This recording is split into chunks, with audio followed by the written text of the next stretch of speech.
Chandrayaan, we reached moon, South Pole, climate goals, we have reached the target in advance. 7 years we are in advance to reach these climate goals. Digital public infrastructure, we are advancing in a greater way. So all this created confidence among the whole world that India is marching at a faster rate. The developed nation, they understood. Recently I was in Japan and UK for a very close conference. All the developed nations, they understood the next 2 decades is for India's time.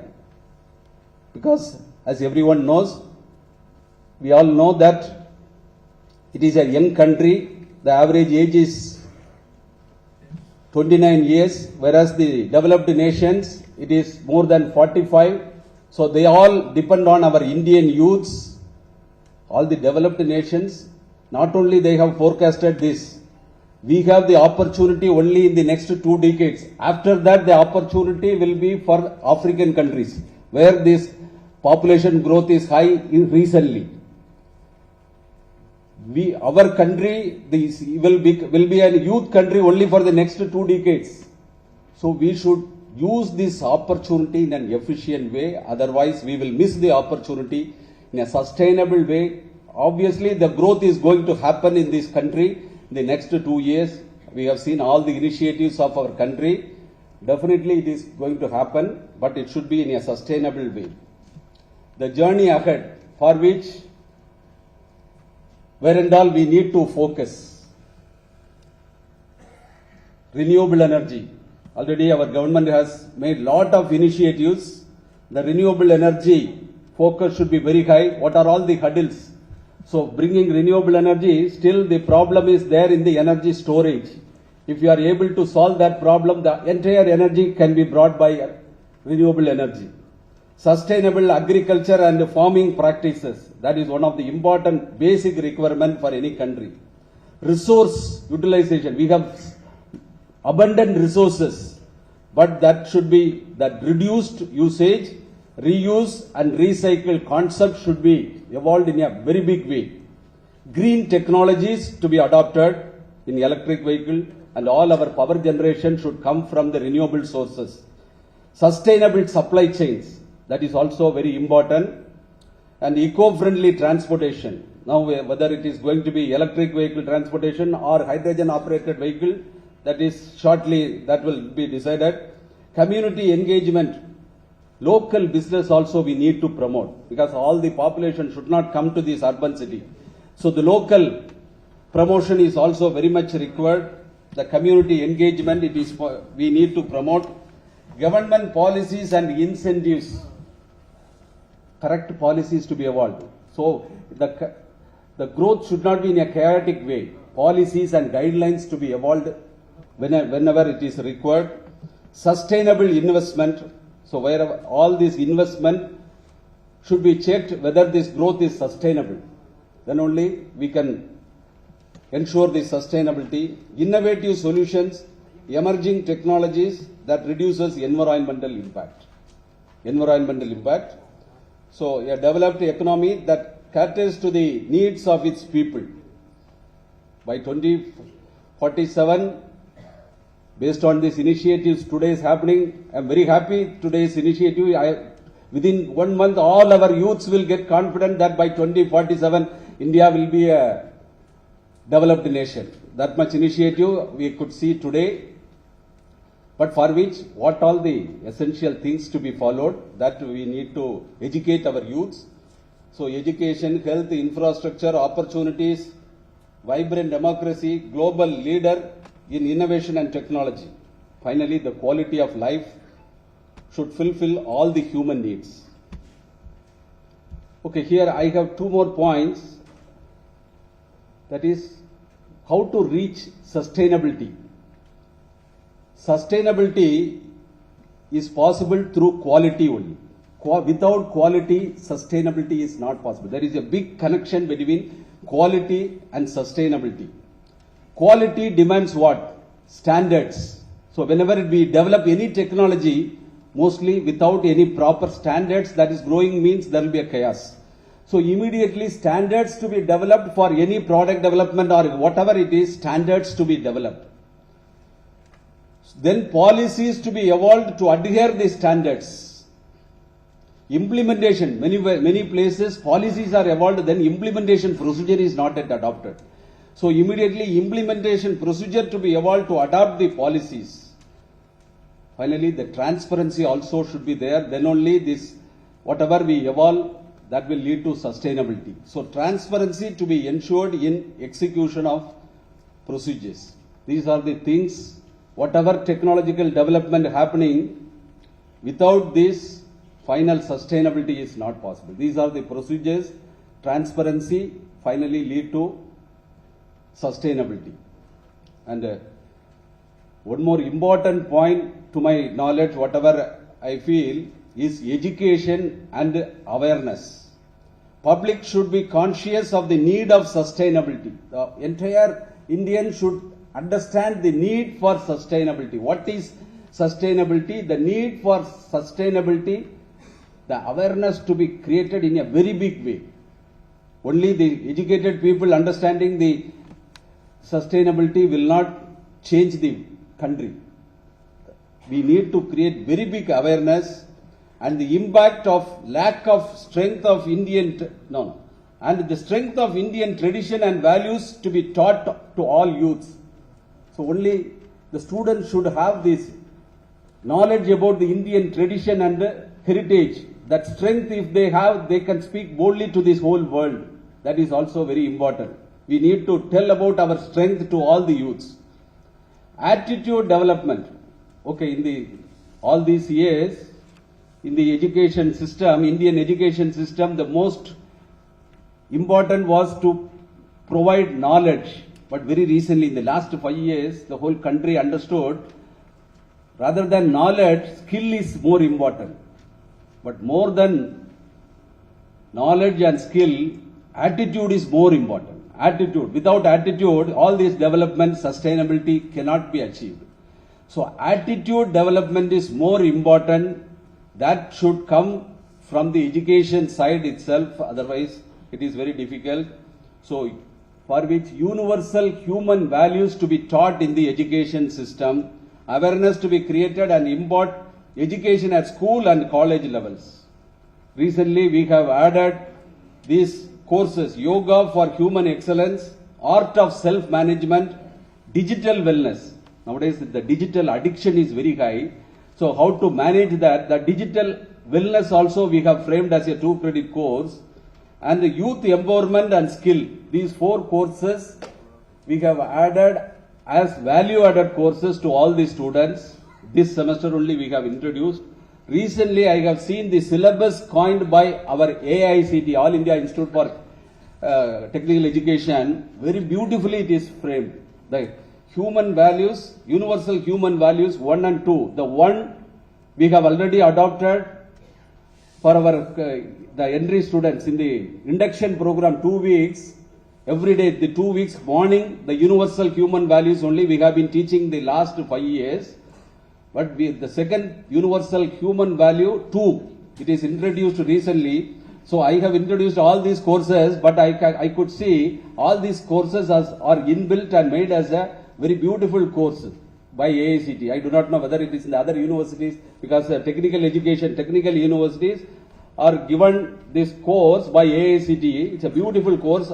We are likely to introduce this in this next semester as a compulsory elective course to all the students. When they come during their course, they have to read. Definitely the attitude development will be there. So the sustainability in the growing economy, we need to impart attitude to the students. That is the most important thing I feel. And then otherwise sustainability will fail during this growth. And the economy of India is ensured definitely, but sustainability should be there.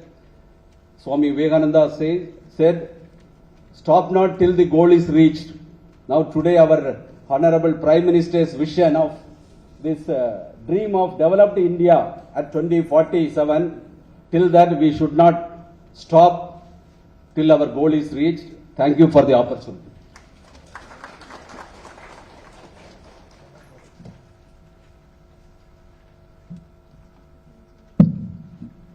We are now privileged to have the Vice Chancellor of Shastra University, who will shed light on the topic of good governance and security.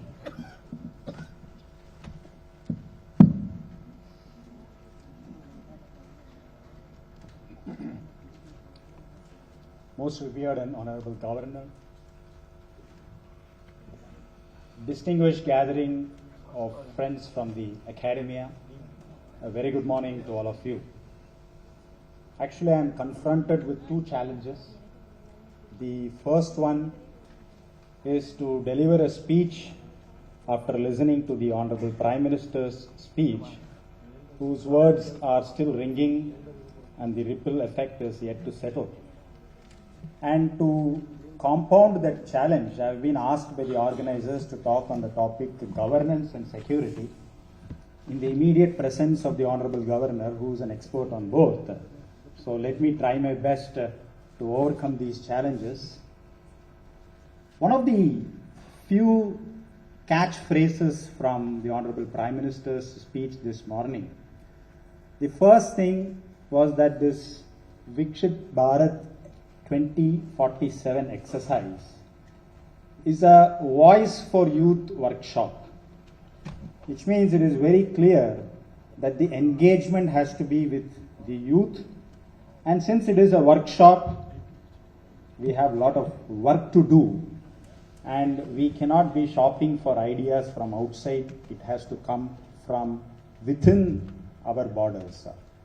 So that is a very profound message that I could pick from the speech of the Prime Minister this morning, that this workshop cannot be achieved by individuals working in a scattered ecosystem. தனி மனுஷன் ஒருத்தனை வந்து கவலைப்பட்டா அதுல வந்து பிரயோஜனமே இல்லை. கூட்டு பிரார்த்தனை மாதிரி ஒரு கூட்டு கவலை வேணும், எல்லாரும் சேர்ந்து கவலைப்படணும். So when all of us get together and be concerned about the nation's progress, then that is the first step. And who better than higher education institutions, all of us getting together to make India a developed country by 2047.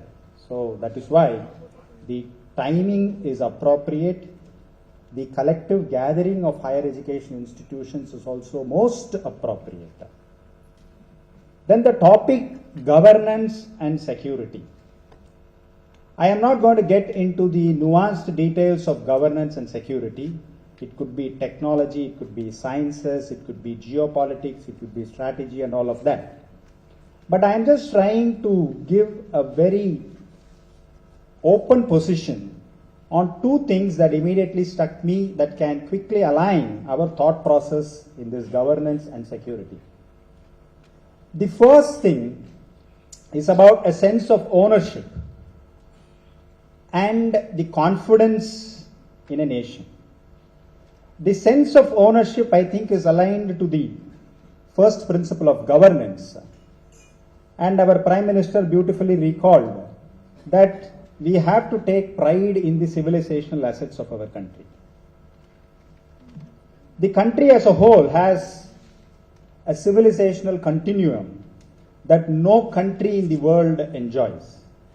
In fact, when the Indian Council for Research in International Economic Relations did a study in the early 2000s to understand the civilizational propensity of nations, they were surprised to know that the largest temple was in Cambodia, that there was some remote village in Vietnam that spoke Sanskrit, that there was a central university in Indonesia called the Sandipani University.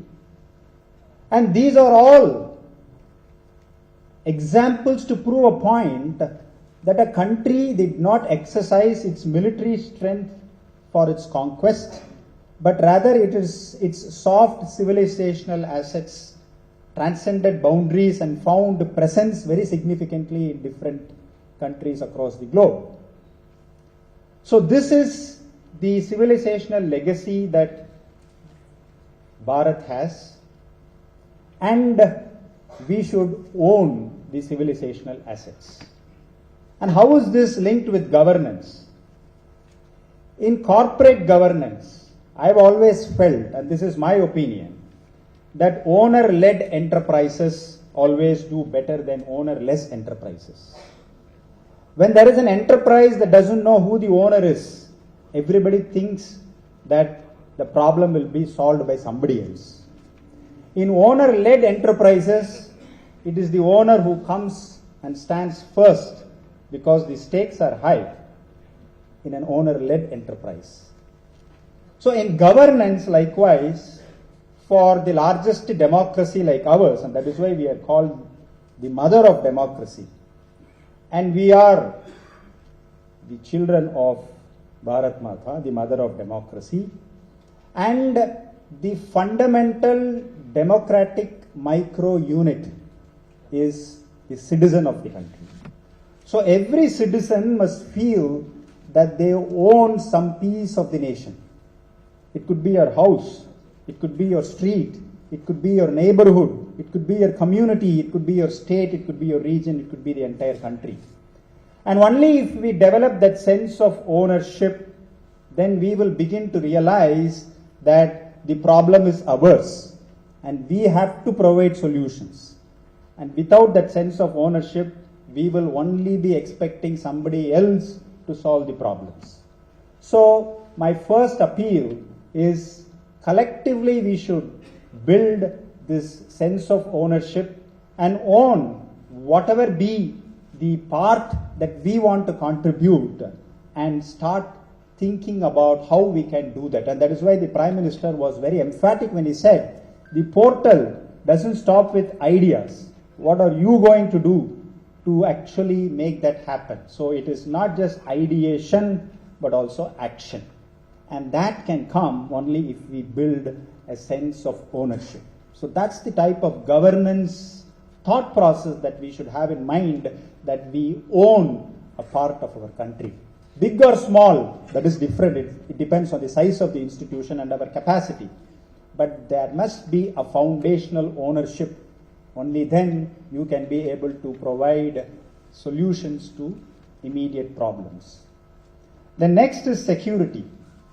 And again, I'm not getting into the technology part of the security. The very fundamental view on security is, I have always felt that if we don't have confidence in a nation, then the nation becomes vulnerable to outside attacks. So as responsible citizens, and as we make this sankalp for a developed India by 2047, this is the time, the Amrit Kal moment for us, where we have to feel very confident about our nation. We should have the thought process always lingering in our minds that nothing is too late and nothing is impossible, and we can do it all by ourselves. And that was the spirit of Atmanirbhar Bharat, that we can do things ourselves indigenously. And who better than Swami Vivekananda? So Velraj was sharing, Swami Vivekananda in his last slide can send us a message on this particular day to build that sense of confidence which is directly linked with a nation's security. And all of you know, when Swami Vivekananda went and addressed the World Parliament of Religions in 1893, it was not just an exercise that happened just like that.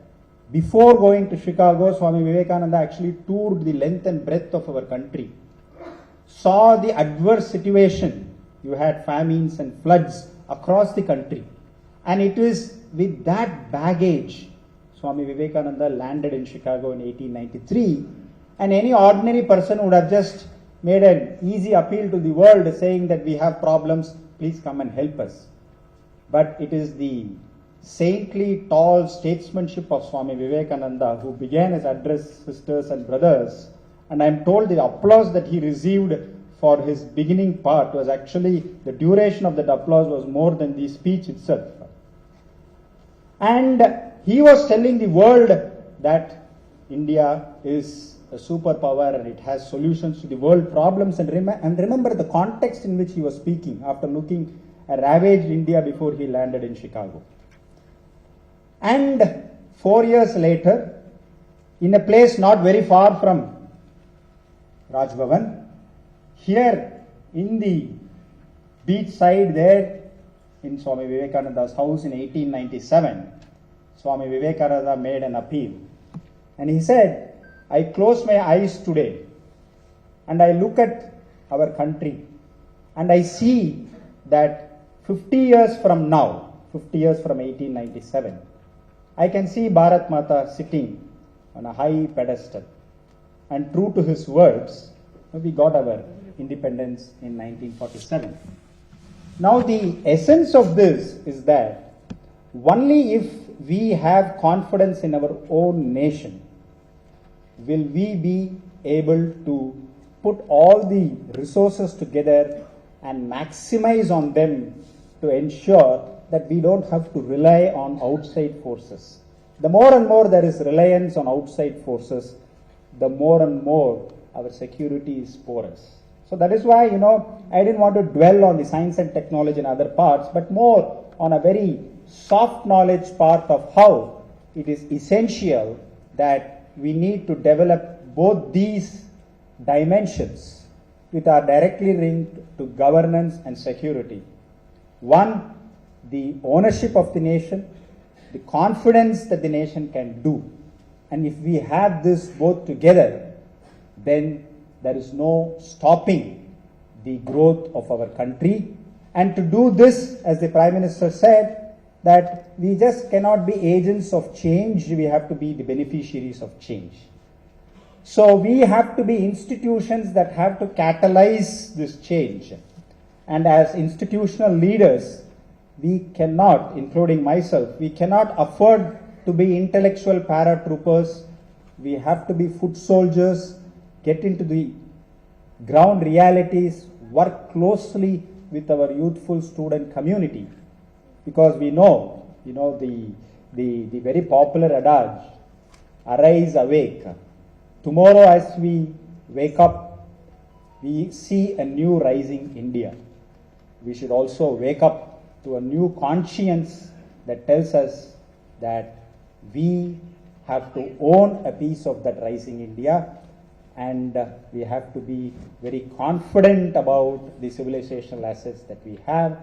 And only if these two get together, then we will see a lot of activities that as responsible leaders of educational institutions we can do together to achieve this dream of a developed India by 2047. Thank you very much. Thank you, sir. We now eagerly await the Vice Chancellor of SRM Institute of Science and Technology, who will enlighten us on the subject of India in the world.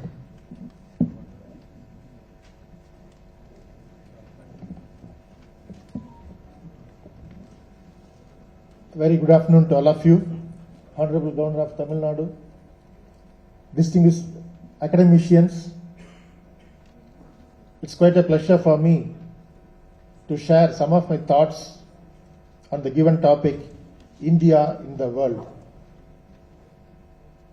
So I was trying to understand what exactly I should highlight. In my understanding, the topic leads to what made the world to look at India now. There are three essential things for every nation: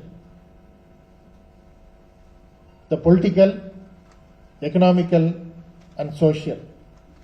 And now India aspires to become a global leader in innovation and technologies, a model for human development and social welfare, and a champion for environment sustainability. So these are the three areas where we want to lead in 2047. Now, having said that, there should be some path that is already there, laid by the Government of India, and as an institution, academic institution, how we can contribute further to realize the goal of India. So it is not the goal of the government, it is the goal of India. Now, the future is filled with challenges and unprecedented growth. A lot of opportunities are there.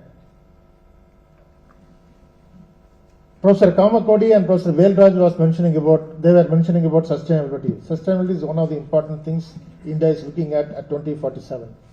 How we can become a global leader. So I thought of sharing some of the well-laid path by the government and then give my thoughts to a few of them, what we can do in the institution to enhance those things. The first one is the technological advancement. So we have undergone the transformative journey under visionary government initiatives. One is the Digital India program, the other one is the startup program. When I say Digital India, digital literacy, we should reach everybody. That is the goal. And once everything is digital and the information reaches everybody seamlessly. And then with regard to the Startup India, it has become the cradle for innovation, where it supports the young entrepreneurs. We want employers more and not employees. So that's where the Startup India has come in place to provide vital support to startups through funding, mentorship and tax benefits, fostering a thriving ecosystem. The other area is about the artificial intelligence. The government has already launched a program called National Artificial Intelligence Mission. Now it is not that mere launch of such initiatives is sufficient, but how do you progress in those things is much more important. I can give you some examples. The India's UPI platform. In October 23, there were 11 billion transactions. And it is estimated that in another 18 months to 24 months, it will reach 20 billion, but we are capable of handling 100 billion transactions in a month. So it's already scaled up and more people will be using that UPI. The other one is our first indigenous quantum computer. That's the progress that we have made. Make in India initiative, attracting substantial investments, promoting domestic production and reducing reliance on imports. The journey is a testament to our collective dedication to technological excellence, innovation and the vision of self-reliant and digitally empowered India. Now here, I would like to take a break and see what we are doing in academic institutions.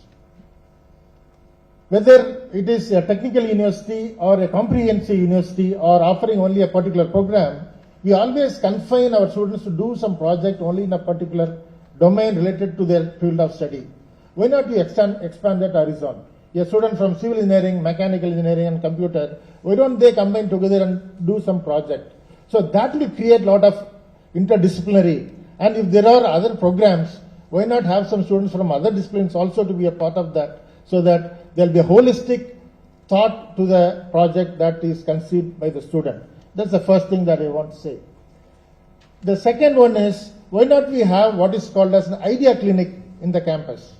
A student can walk in at any time to that. If he has some challenges, he can write it on the board. And if somebody has a solution, when he goes there, he can note it down. Or the two students or the bunch of students can be in touch with each other and then come out with the problems and also the possible solutions. And that will create a lot of outside classroom learning. It is not that what we teach, we ask them to respond in examination. It should be engaging the students outside the classroom. That should be more and more important. Then with regard to this healthcare sector, it has witnessed a monumental transformation. I would like to say only two things.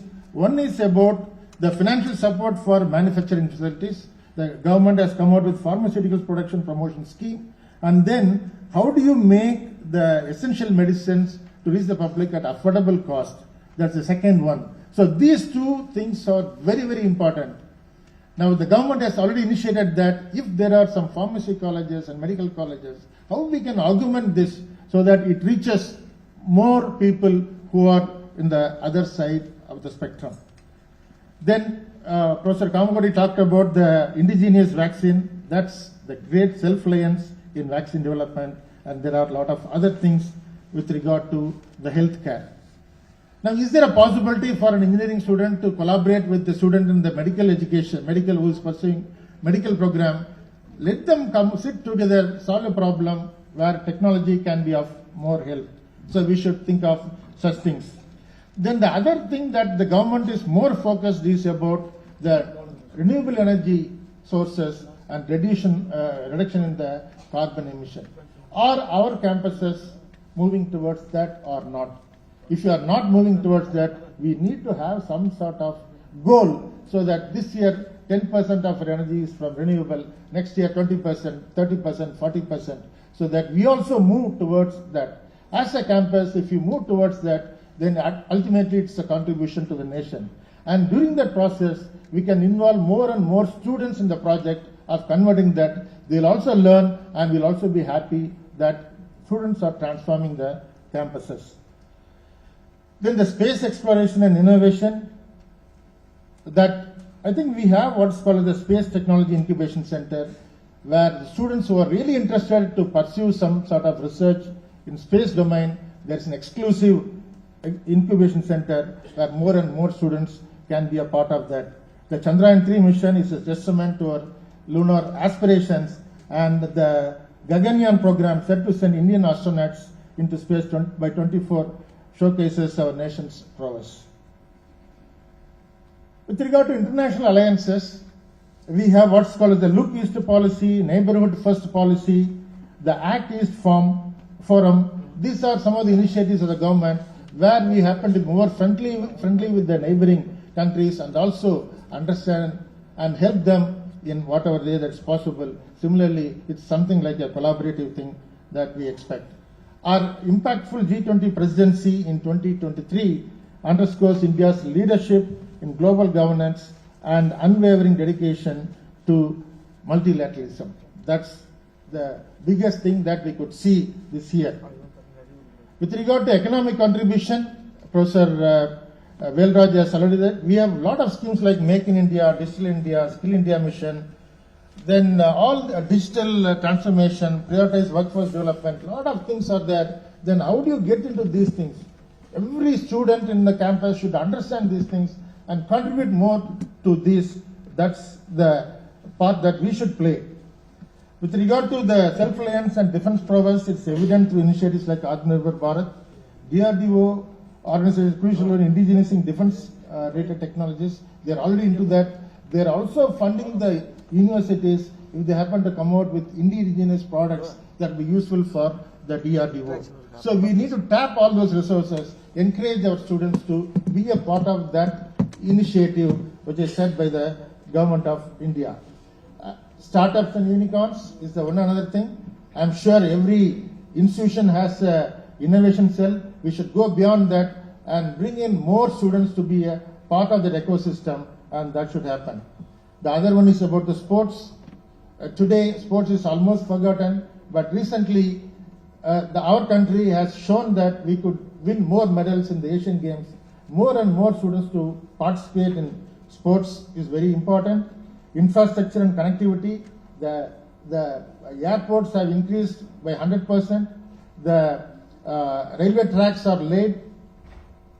Then the road, in terms of national highways network, expanding by about 60% to cover 1.45 lakh kilometers. So these are some of the advantages where we can easily connect with other institutions and then take up our work. The last one that I would like to touch upon is the soft power and cultural influence. So that's very much required. So when you have all these things, we are definitely on the right track and moving towards 2047, where the world will look at us as a global leader. Now, to conclude, as we reflect on India's transformative journey over the past 2 decades, the resounding theme is one of the remarkable achievements, unwavering dedication, and a collective vision for a brighter future. The journey is a testament to the indomitable spirit of the nation that embraces challenge as opportunities. a nation that stands at the forefront of progress and innovation. So with this, I thank the organizers for giving this opportunity. Thank you. Thank you, sir. We now have a quick 5-minute discussion where the eminent audience can ask any questions or clarification on the presentation. Sorry, sir. So 5 minutes is extended. Honorable Governor, this is Dr. Sridhar, Vice Chancellor of Hindustan Institute of Technology and Science. It's a very good deliberation after Honorable Prime Minister's speech on Vikshit Bharat, and all the speakers spoke well on many of the technical aspects. A few points which I feel that is also more important, that we are losing our value systems here. Most of us studied in the government schools. During that, I didn't find any attendance in the schools. We used to do our work, all the school work ourselves, including cleaning everything. And this is still being conducted in Japan. And I heard that in Japan, even the civilians actually, they try to repair a few systems in the general transport, etc. Whereas we spoil the systems in very high technology transport system like Vande Bharat and others. So my vision is also, my suggestion is also to make more of value-added systems starting from primary education, and so that all the technological advancement that comes in future will be properly utilized. Thank you very much for giving me this opportunity.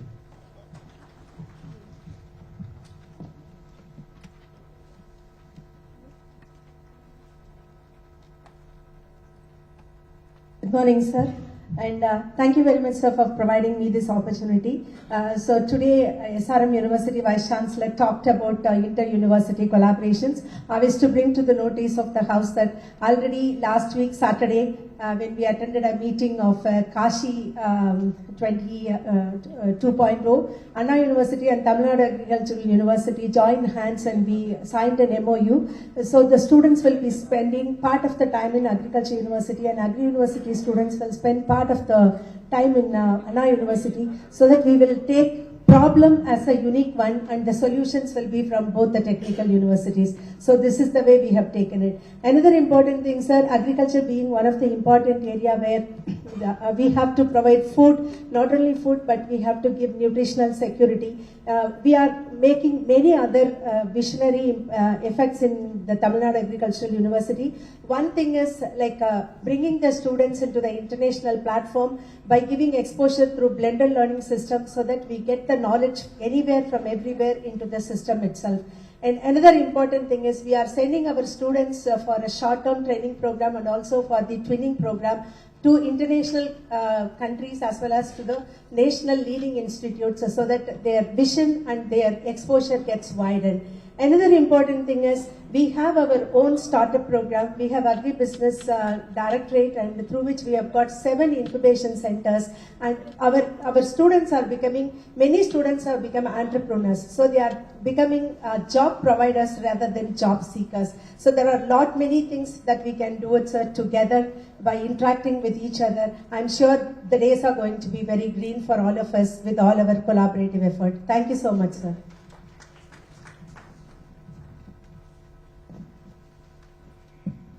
Good afternoon, sir.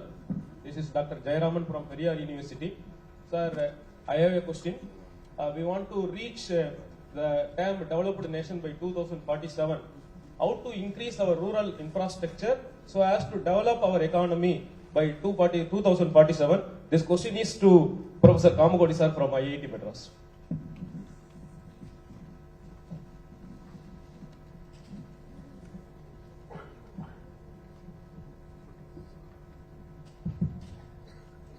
Urban-rural divide is a very important aspect, as you had seen even in the Honorable Prime Minister's address. There are 2 important things that we need to take up. One is that we need to start having these rural interaction centers and rural technology centers, something like an Atal Innovation Lab, which is starting up in a very big way. Rural India poses a lot of social challenges. For example, I have Professor Prabhu Rajagopal, can you just stand up? He has now, created a robot that can completely do septic tank cleaning, and those though the problem is very simply defined, it had 4 patents and 6 PhDs, 6 research scholars, 2 PhD students and 4 MS students have worked on it. Now this is adopted by many panchayats. But some of the ideas for this actually came from a rural background. So it's very important that we start interacting with the rural people on a continual basis, in which the Rural Interaction Center that I just mentioned in my talk is of very high importance. Number 3, we need today a lot of connectivity is happening in terms of the fiber network. BharatNet is in a good shape. We need to exploit technologies like 5G to bring in more and more technology intervention into rural India. And agriculture is extremely important. If you look at the budget speech of the Honorable Finance Minister, there are 3 centers of excellence in AI, in artificial intelligence, that was announced. One was on health, another was on sustainable cities, and the third was on agriculture. Unless we boost, so we go by our important, Veda of Tamil says, "Urudundu Valvane Valvan Allah, Urudundu Pinsal Bavar." That is something that we need to learn, and agriculture is going to be one important deciding factor. In the area of agriculture, where does technology come? One is 5G, I can go and control tractors, I can have drones, I can see pesticides attacking the farm at the early stage, put fertilizer, repellents. As the Honorable Prime Minister also mentioned, that we remove chemical fertilizers, bring in more organic farming. These are all one part of the story. The other important thing that's happening today is, let me say I am growing tomato, right? So I know that day after tomorrow morning the tomato will rot. Till tomorrow evening nobody comes, and tomorrow evening they say you sell it or go it. So I essentially do a desperate sell, right? And I get say 1 rupee per kg, while tomato here is 77 rupees per kg today morning I bought. Okay, so this is the real thing. Ultimately the farmer is not really getting the benefit of the sale proceeds. I think this is something which we need to address through technology. One such thing that I recently witnessed in Murugappa Polytechnic, if people are close to Avadi, you can go and see that. They have developed their example, I am quoting, where an education institution can play a role. They have developed a phase change material based cooling unit, which can keep the temperature around 8 to 14 degrees centigrade. Day it works on sun, and there is a phase change material with a very difficult concept in chemical plus chemistry, chemical engineering plus chemistry, where and thermodynamics of course, where this material keeps the power for the night. So the whole night it essentially, that phase change material through the thermal battery that is there runs the cooling unit. And so we are able to maintain 24/7 the temperature at the 8 to 12 degrees, and they can store, they demonstrated something where can store 1 ton of tomatoes. This type of a cold storage facility you keep in, I think this desperate sell, that gives more power for the farmer. At the same time, when you want to create such type of cold storage, we can't again now take 1 gigawatt of power. We need to use renewable energy. So there's a very outstanding example of how technology can go and impact the rural India. And we need to look at every problem. One problem is the septic tank that we have talked of, where 100% manual scavenging we can remove. We are very confident now. The Honorable Supreme Court said that manual scavenging should be removed. We have an answer to that. Similarly, this cold storage. So many problems come up. Microgrids, microplastic removal, recycling jobs. Many things can come up in the rural technology. So rural people have to be empowered. We need to interact with the rural people and develop solutions for rural India, and that will be a solution for the global India. I just want to say long answer because you have asked a very passionate question for me. The 5G that has come up, friends, first time in the history of India, we have got a standard that is approved by the third generation project partnership 3GPP. So now when you buy a new 5G release 17 plus mobile phone, IIT, the multi-institutional project that is done with IIT, CVIT and many IITs, 4 or 5 IITs, Indian Institute of Science, they will get a share of that royalty. Because our patent now, for the first time in the history of India, we have a patent there. What does it mean? What does it mean here is that why did it come up? Rural India actually played a very important role for development of this 5GI standard.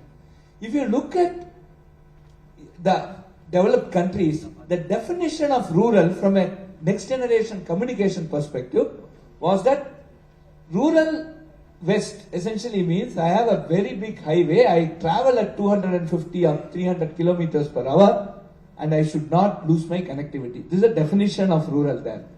But our rural is different. I have to control the pipe there. I have to control the drone there. I have to control the tractor movement. I need to have autonomous weeding machines, right? So we have a different goal. So from rural India came out the concept of what we call as low mobility, large coverage, LMLC. How do I deploy? And we are also having not infinite resource for energy. We need to also consume energy. So how can I deploy very few base stations but have a large coverage? This LMLC was an idea mooted by rural India. And that gave us, a lot of people worked on it.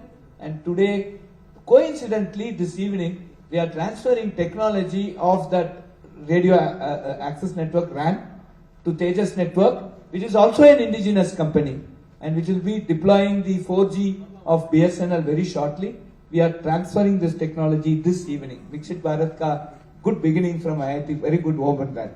So, friends, rural India will play a very important role. We must work very, very closely with the rural India, tap the children, tap the intelligence there and grow. So, these I hope I have an elaborate, convincing answer to you. Thank you. Honorable Chancellor, sir, I am Dr. Rangarajan from University of Madras. A few answers. So now in the chat GPT, it's giving lot of information to all the people, but still mostly it is available in English. So our educational institution also should develop to this information to be available in our vernacular language. That will definitely make this all these village people also powerful, because information is so powerful. Then also two more things. The psychometric test we need to conduct for the school students, and what is their strength, we should divert them to the right direction. Otherwise they are going in the wrong education, they waste their life even. So the psychometric test as a university education is, we need to bring in the school level itself to assess the potential of the students, and we should direct them in the right direction. That is two important things. I feel it is very useful to make these rural youngsters powerful. Honorable Chancellor, sir, from the perspective. Excuse me, sorry, just one more answer that we want to add. Coming to rural, this is a very, very important topic. Thank you very much. If there is a prize for the first best question, I'll give it for this. Okay, right? Health is also becoming extremely important. So, rural health is something that we need to take care, especially in the case of pregnancy related disorders, handling them, and then eye treatment. Tamil Nadu has been a forerunner for this. So we have the Shankar Netralaya, the Shankara mission at Coimbatore, and many eye related Aravind Eye hospitals. So we have been doing, say, millions of such surgeries on a yearly basis. So treatment for eye, treatment for pre-pregnancy, pre-delivery, treatment for health of the woman to reduce the mortality due to pregnancy. These are also very important technological intervention that we need to do. So in this direction, if you look at again the union budget, the AI for Health also has the AI Center of Excellence